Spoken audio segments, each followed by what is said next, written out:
Now that we've gotten Billie Eilish being an absolute shill out of the way, let's talk about Lizzo.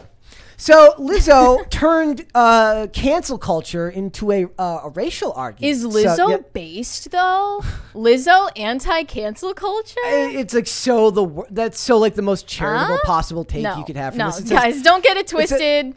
She's not speaking about cancel culture the way that we do. No, she says, Lizzo says cancel culture is appropriation. It's become trendy, misused, and misdirected. What she's saying is that it was a good thing when I got to use it against certain people, but it's a bad thing when those certain people get to use it against me or other people. I figured this had something to do with like her getting in trouble for saying the word spaz. You know, me and Lizzo are kind of kindred spirits because I also like weaponizing things against my enemies. Like what? You know, things. Like what? Interesting. I'd have to think about it.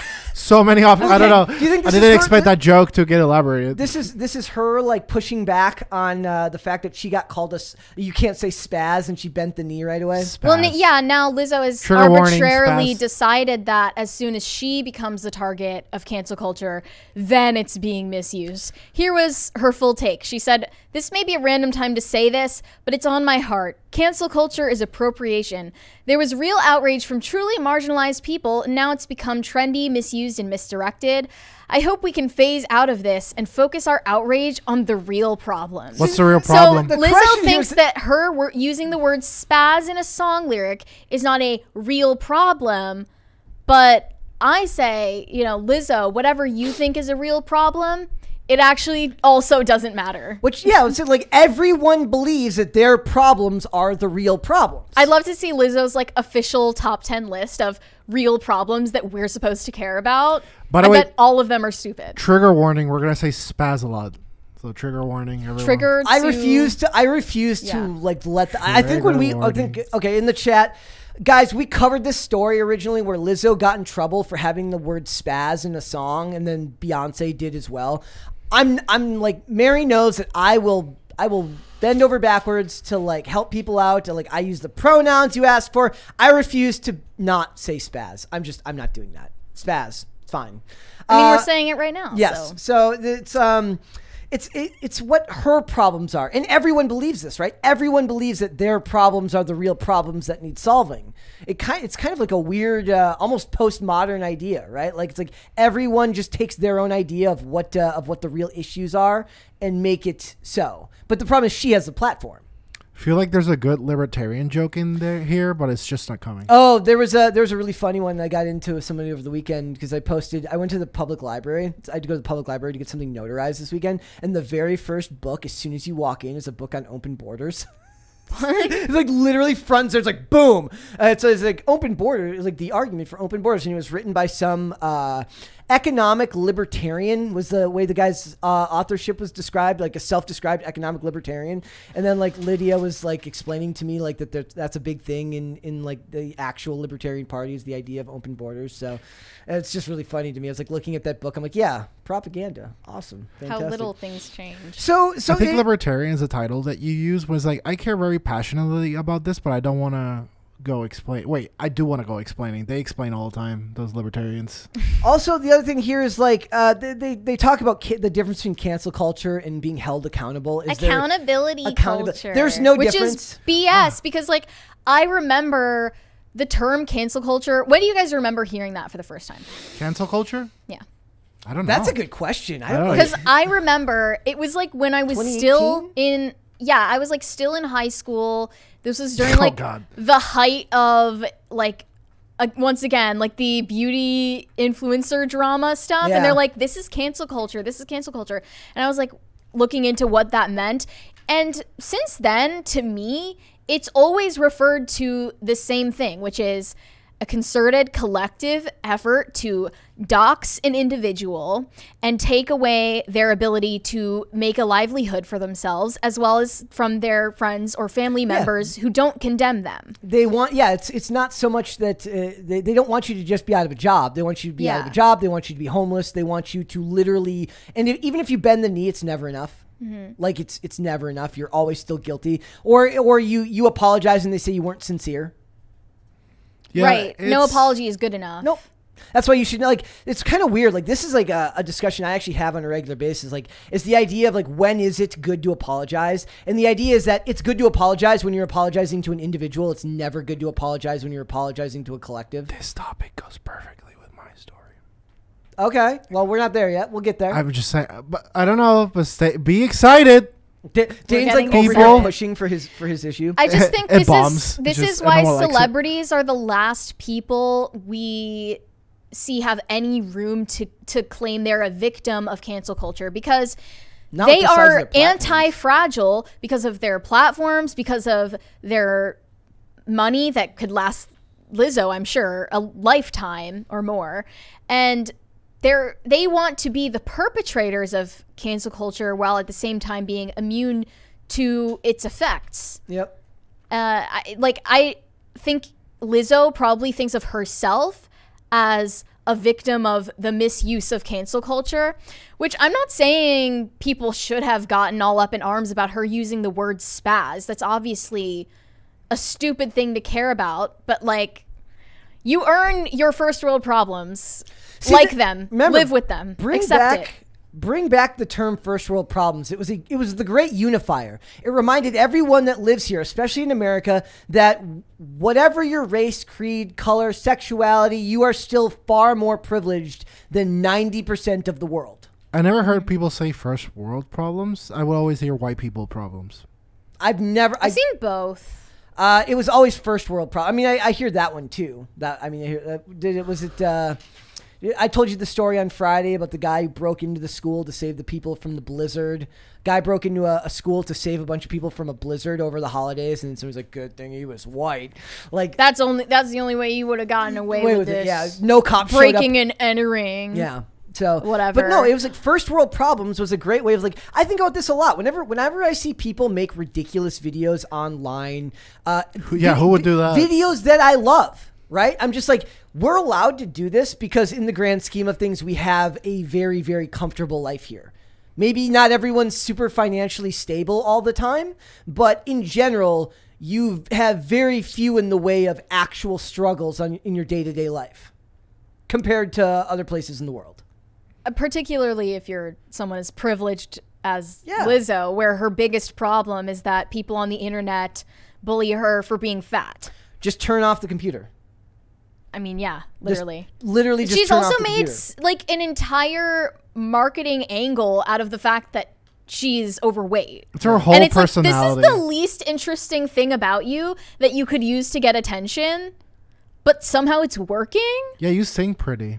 Stick to that. Right? Like, she is actually talented at what she does, but she's taking away from it so much by being like an insufferable person. You know how much it must suck to be like, hey, no, stick to the being fat thing. Yeah. I know you're But she's like embracing it. This was one of the responses. Says, I don't want people to be canceled. I want people to be held accountable and receive consequences according to the bad action or crime that they did. Guys. Is that too much to ask? Who are we holding accountable? And like, by what standard? By you? Are you the one doling out the punishment? That's what they really want. They want to be the ones that get to dole out the punishment and the crime. Mm-hmm. They don't actually want a criminal justice system. They want to punish people by their own vindictive nature. I want to hold the Illuminati accountable, but next episode. You leave the next Illuminati Monday. out of this. Oh, guys, hey, by the way. next Monday, I'm going to expose them. Chat. This is so funny. All my videos from this weekend that involved the Illuminati got demonetized. Based. And the videos that involved the Rothschilds all got context labels added to them, as if me and Mary are here doing the hard-hitting journalism that's exposing the Rothschild family. As if we sat here and said, Mel Gibson is actually making a movie about the Rothschilds. Yeah, that's like, and then we just acted like that was true. It's crazy because we added as much context as you could possibly add. And I literally said at the beginning of the video, it's still not good enough. Like, to avoid the people in the comments saying like that's not what's happening, I was like, this movie is not happening. It was a misunderstanding. It says it right here. And then like, so there was unlimited context added to it. And YouTube's like, here, let me help. I've got more context to add for you. Yeah. As if people needed to look up the Wikipedia page of who the Rothschilds are. And here's the funny thing. When I posted, so I posted the story posts about it, and I swear it took 2 tries on both posts. it flagged it kept automatically. deleting it. It would say it posted, and then I would go back and look, and it wasn't there. Do I believe that there's some shadowy conspiracy? No, but if you're actually doing something wrong, maybe the best way to not draw attention to yourself is to not make it seem like you're actually doing something. That was my take on the Illuminati thing. Like, if you think there are schizo posters on YouTube talking about, like, they think Doja Cat actually is Illuminati. Doja Cat. Right. Like, if they actually think that and then post about it, and then you limit their ad suitability or you add context or whatever, doesn't that just make their delusion more extreme? Like, you're literally worsening the delusions of delusional people. Which one of us three is the most likely Illuminati? Definitely you, because you brought it up. Oof. Could be. Also, the funny thing is given what our first topic of the day was, there's going to be a climate change context added to the Billie Eilish topic. You think? I guarantee you. Really? I hope it's all three. I hope it's climate change, awareness. What about our other videos that like use that term? I don't think I've seen that before, but it would be pretty crazy if it was. We've been like flagged on YouTube. I hope not. See, but maybe what it is that Doja Cat is just a really big fan of our channel. She watches all. She watches all the time, and she like hits up Jeffree Star. She's like, "Hey Jeffree, you should hit them up." Hey Jeff. She watches it with Amber Heard. Well, I mean, Amber Heard doesn't like the channel. Amber Heard likes me. That's what it is. That's what it is. Amber Heard watches for me. I wanted to address another thing that was getting commented a lot under Lizzo's take, which was that they are really upset about how the word woke has been co-opted. Oh, yeah. But like, here's what one of them said. White nationalists have appropriated woke to weaponize against the community that the expression hails from as well.